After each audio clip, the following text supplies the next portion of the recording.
I know I heard someone. What in the world is all of this?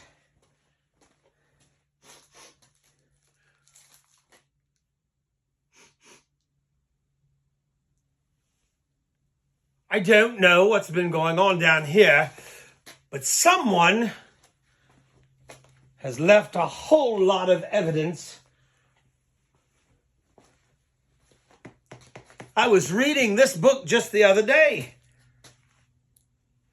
Oh, just in case someone is watching this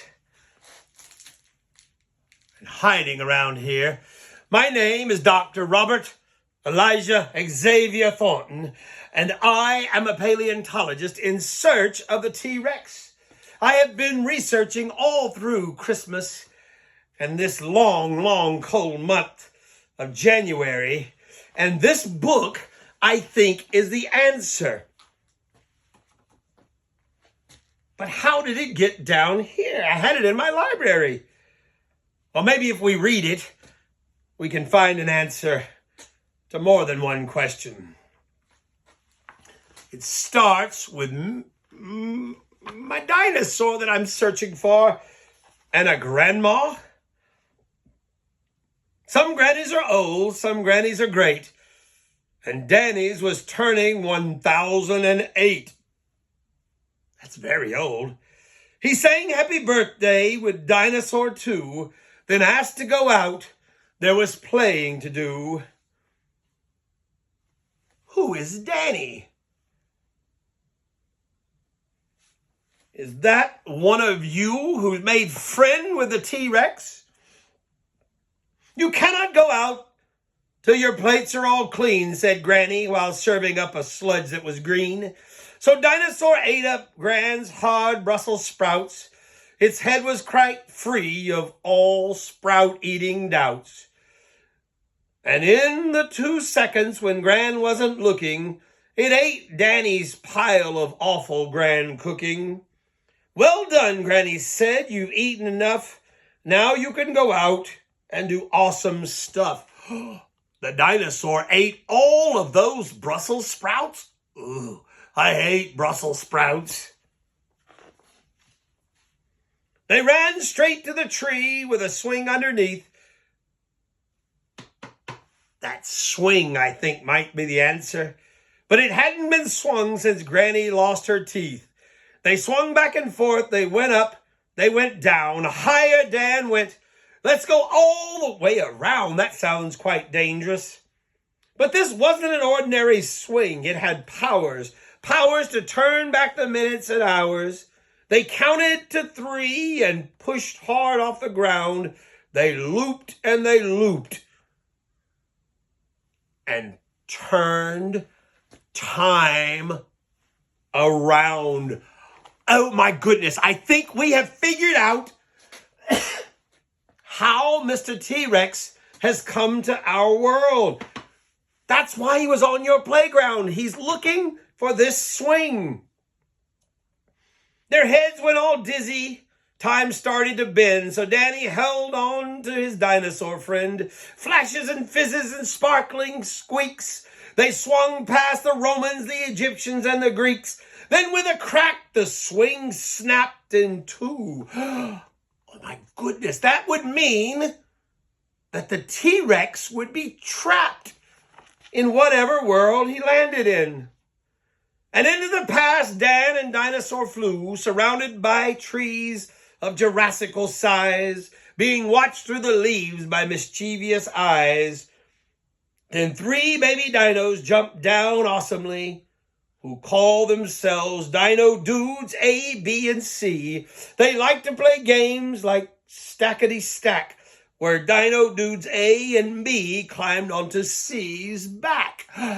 So there are little dinosaurs somewhere out there as well. Then suddenly Dino's tummy made grumbles. Uh-oh, those Brussels sprouts are causing problems. Grumbles and rumbles that made the ground crumble. But grounds do not crumble for any odd reason. Grounds only crumble in volcano season. We swung back in time, we were trying to play. Said Danny to Dino Dudes, B, C, and A. We need to get back, we need to leave fast. We need to get everyone out of the past. Oh my goodness. He's about to blow. But Danny and Dinosaur's only way back was looping through time on the swing that had cracked. It was broken. The lava was coming. The lava was hot, even hotter than Danny's old sprout boiling pot. So it wasn't his tummy. It was a real volcano. And so without thinking, BC and A stacked themselves up like the game that they play. But this wasn't a game. It was saving the day. Saving the day the Dino Dude way. They're trying to get away from the lava, but they've got to find that swing. They flipped and they jumped through the jungle with ease, surfing the lava on lava-proof leaves, gathering all the things they would need to fix the time swing at the speediest of speed. Wax from the bees, sap from the trees, a tusk that fell off of a mammoth when it sneezed. They bashed it together with stegosaurus teeth while dodging explosive eruptions beneath. They're fixing that swing. If they fixed it once, maybe it's still able to transport the T-Rex. Maybe that's how he ended up on your playground. The swing had been fixed, but the dinosaur group were now far too heavy to time travel loop. Dan started to worry. Oh my goodness, it looks like they're not going to make it. Then started to panic. The ground underneath was now hot and volcanic. This may not be our dinosaur. He may not have survived. The lava looks awful hot. They all started crying. They cried and they cried and they cried. Their tears instantly vaporized. Then something in Dinosaur's mind went ping. A new way to power a loop on the swing. With broccoli eggs in the dinosaur's gut, its brain brewed a plan involving its butt. It knew there was only one thing it could do to get back to the future. It needed to... No, not again. This creature just can't stop himself. It needed to... Poo! Again, there's just dinosaur poo everywhere. The poop came out fast. It had broccoli power and launched them to 88 miles per hour. As Grand Soggy Egg Meal came out of its rear, Dino Dudes A, B, and C gave a cheer. It pooped and it looped them and all forward in time, away from volcanoes and hot lava slime. That dinosaur poop launched them like a jet rocket. The Romans and Trojans were covered in poop. They all got a taste of Grand's broccoli soup. Yuck.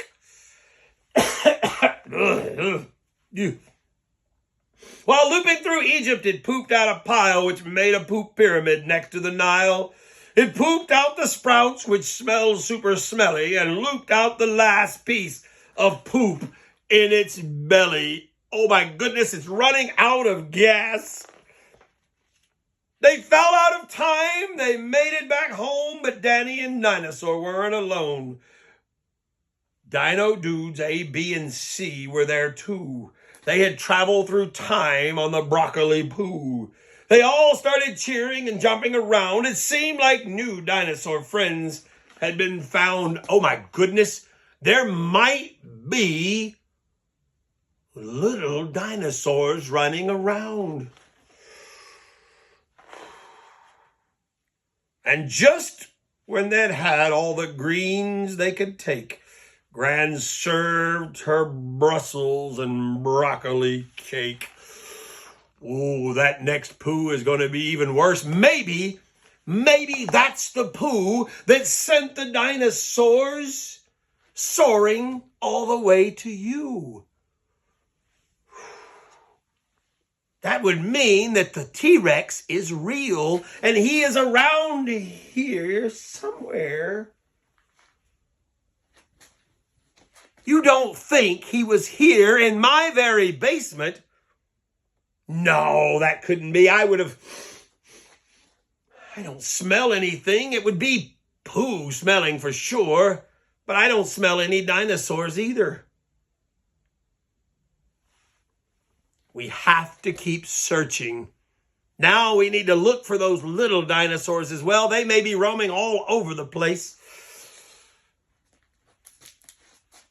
This is getting more complicated by the day. Make sure you continue to read everything you can about dinosaurs and T-Rexes and paleontologists. You need to be as smart as possible in case you need to help me find this T-Rex.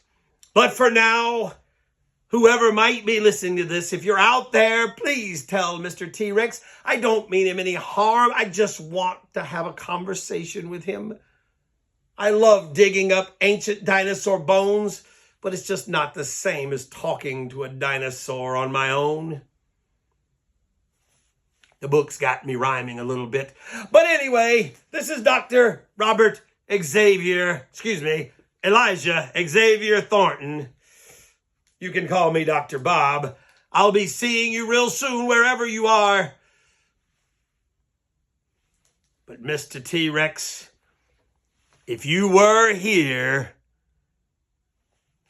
I'm going to find you, but I'm not going to harm you. I'm here just to study you. Have a wonderful day, and I'll see you all real soon. Keep helping me.